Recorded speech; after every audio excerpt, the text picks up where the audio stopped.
Notre navire vient de faire une grande traversée du Pacifique. La semaine dernière, nous étions en Polynésie. Aujourd'hui, nous abordons les côtes du sud de l'Australie.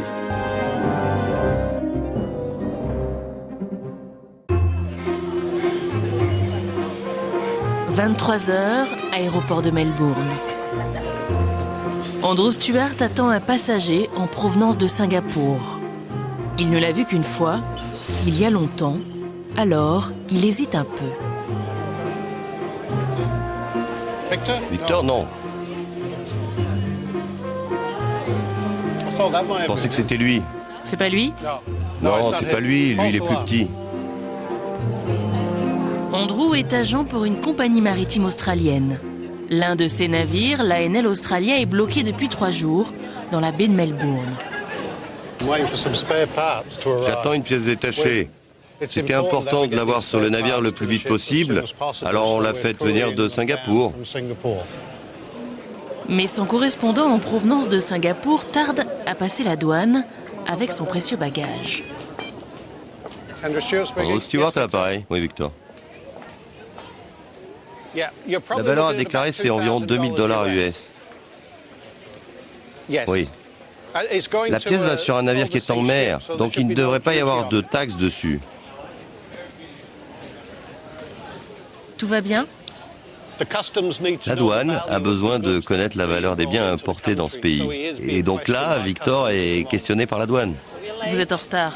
Oui, on est en retard. Finalement, les douaniers ont gardé la pièce, il manque des papiers, et Victor n'a rien pu faire. Ça, c'est le document principal. Et ils ont besoin de 3 copies en plus. Victor repartira demain matin très tôt pour Singapour par le premier avion. Merci beaucoup d'être venu. Merci. Encore 1 heure de perdu? On perd $1000 toutes les heures. Donc c'est important d'avoir cette pièce. Votre pire ennemi, c'est quoi? Le temps.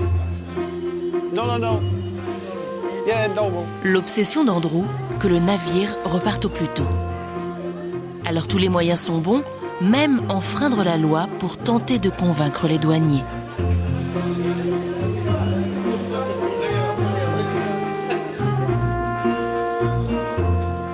Au bout d'une bonne demi-heure de discussion, Ils ont failli m'arrêter parce que j'ai pénétré illégalement dans cette zone, mais ils ont été très touchés par mon histoire à propos de cette pièce détachée duty free destinée à un navire qui est en mer, et après une petite discussion, ils l'ont relâché. donc ça c'est le sac. Voilà le sac qui vient de Singapour et qui maintenant va aller sur la ANL Australia. Il est 4 heures du matin.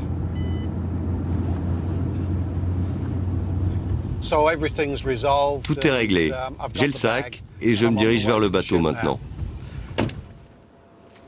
Tandis que la ville dort encore, Andrew va rejoindre l'ANL Australia, ancrée au large dans la baie.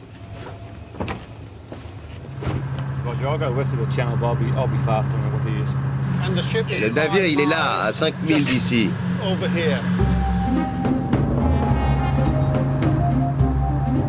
De 132 mètres de long sur 32 de large, voilà l'ANL Australia. Dans la salle des machines, tout le monde est sur le pont. Ils ont attendu Andrew et son sac toute la nuit.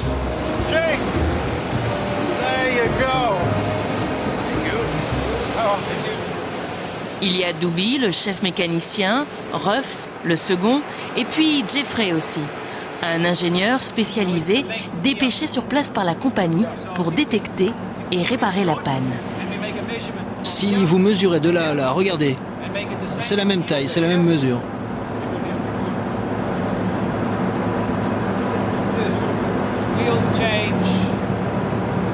On a changé en tout 4 pièces. 4 pièces qui étaient défectueuses et 3 autres au cas où. Parce que ce qui coûte cher, c'est le retard. Ça prend trop de temps de se demander, c'est peut-être cette pièce-là ou celle-là qui va pas. Alors on a une approche plus radicale, on change tout. 3 heures plus tard, c'est terminé. Pour valider les réparations, un inspecteur de la Lloyd's s'est déplacé tard dans la nuit. C'est lui qui va déclarer le navire apte à repartir. À la passerelle, le commandant Antoine Gauthier. Il vérifie les commandes du navire, la marche avant, la marche arrière surtout. C'est elle qui ne fonctionnait plus. Tous les tests ont été faits.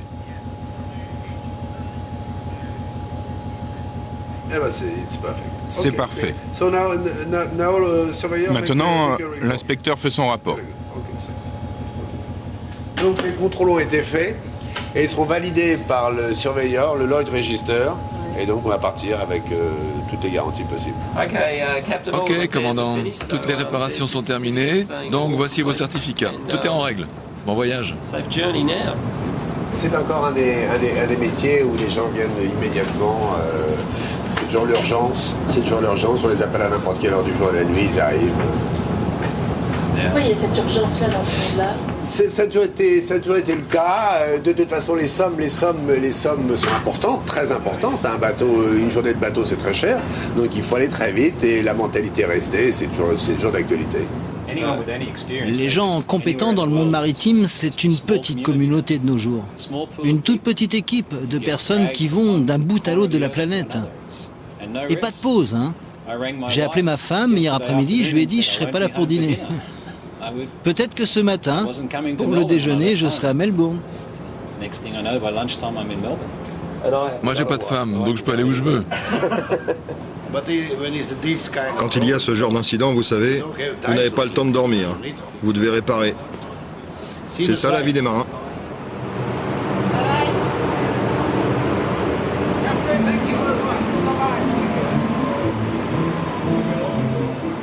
Avec presque 3 jours de retard, la NL Australia va enfin pouvoir quitter Melbourne, direction Sydney.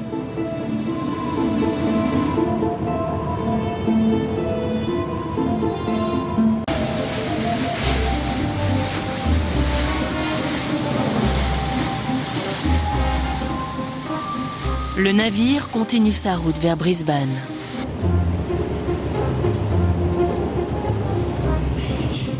Des conteneurs à transporter, des horaires à respecter. Dans cette course contre la montre, le temps est une marchandise précieuse pour le commandant.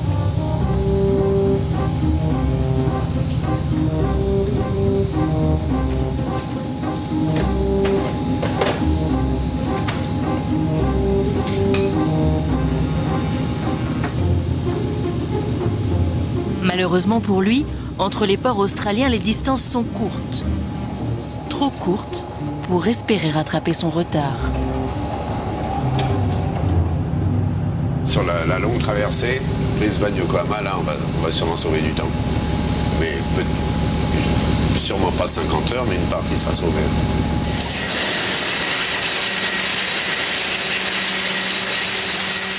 Dans la salle des machines, la pression est la même. Dubi, de son vrai nom Dubravko Palrina, est croate.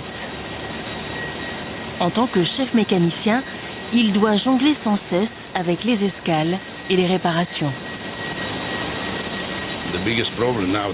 Le plus gros problème de nos jours, c'est le temps. Des jobs comme remplacer une pièce prennent au moins 10 heures.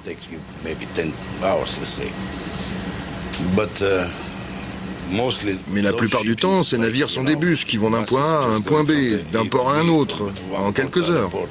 Et vous n'avez pas de temps. Vous ne pouvez pas perturber les opérations de chargement avec la maintenance.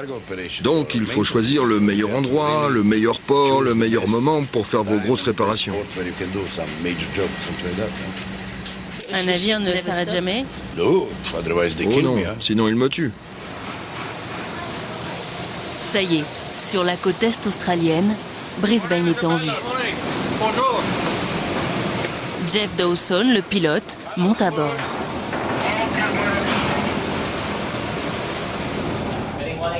Derrière ce rideau de pluie se cache une ville où il fait bon vivre. En fait, quand les premiers colons sont arrivés ici, ils ont apporté des moutons, de la nourriture, des aliments dont les habitants n'avaient jamais eu besoin auparavant. Parce qu'en fait, ils avaient toujours fait avec les produits locaux. Les kangourous, par exemple, c'est bon, ok, c'est super. Sans les colons, ils ne se seraient jamais inquiétés pour le ravitaillement. Et les crocodiles, vous en mangez? Oui, on en a des crocodiles, mais c'est pour blaguer, hein. C'est pas très bon à manger en fait.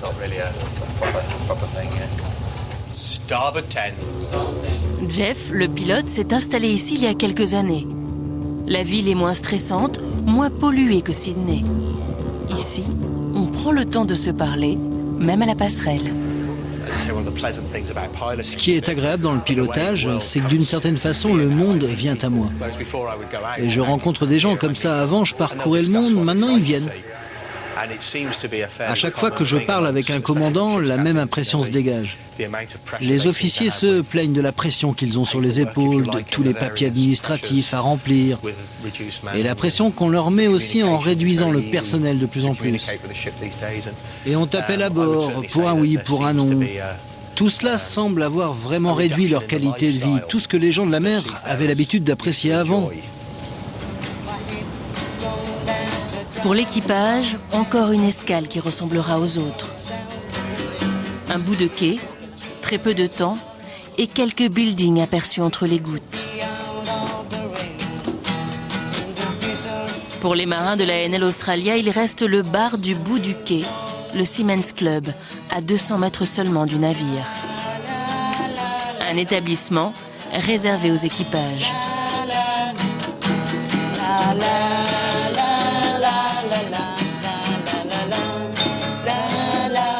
John travaille ici depuis plus de 40 ans.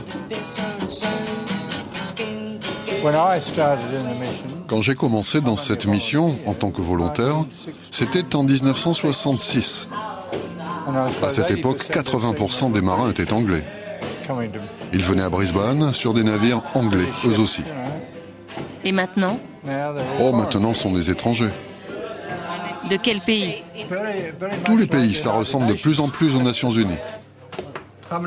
Tu en veux combien ? 4. 4. Brian est marin sur la NL Australia. Voilà, fais attention de ne pas les rayer. Merci. Cet après-midi, on n'est pas allé à Brisbane. Les marins sont venus ici. Ils n'avaient pas le temps d'aller en ville. C'est un boulot. Je me fous d'être là en ce moment en Australie ou au Brésil ou en Amérique du Sud. Pour moi, c'est la même chose. Et vous n'avez pas envie de visiter ? J'ai pas le temps. Si vous regardez la vie d'un marin, je peux pas dire vraiment qu'on est prisonnier du navire.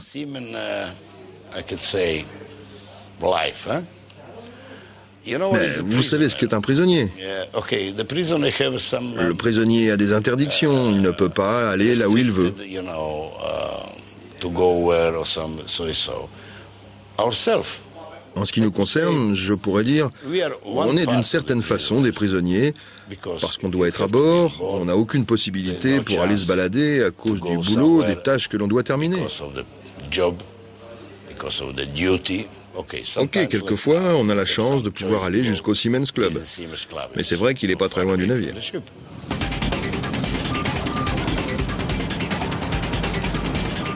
Dernier port australien avant l'Asie, Brisbane est en pleine expansion. Ici, on charge surtout des reefers, des conteneurs qui permettent de transporter sur des longues distances de la nourriture congelée ou réfrigérée. À bord, tout l'équipage est sur le pont pour aider et surveiller les opérations. Peter est le responsable de ces conteneurs très spéciaux. En Australie, on charge beaucoup de reefers. À Melbourne, on en a chargé à peu près une centaine. À Sydney, on en charge environ 50. Et ici à Brisbane, une centaine aussi. Donc les deux ports, Melbourne et Brisbane, sont deux sites vraiment très importants pour les containers réfrigérés. Le commandant vérifie les derniers détails avec l'agent du bateau. La ligne Australie-Asie sur laquelle le navire opère est un marché porteur. À l'aller, le navire embarque de la nourriture pour l'Asie. Au retour, il se remplit de produits manufacturés pour l'Australie.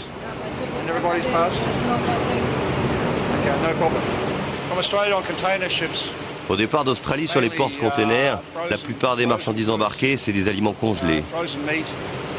La viande congelée, des poissons congelés, du mouton.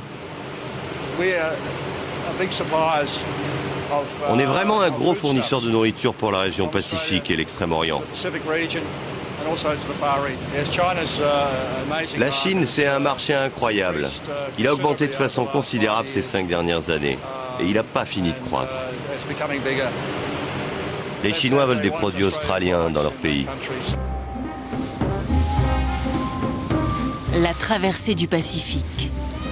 10 jours de mer. Voilà ce qui attend le navire et son équipage avant sa prochaine escale, Yokohama, au Japon.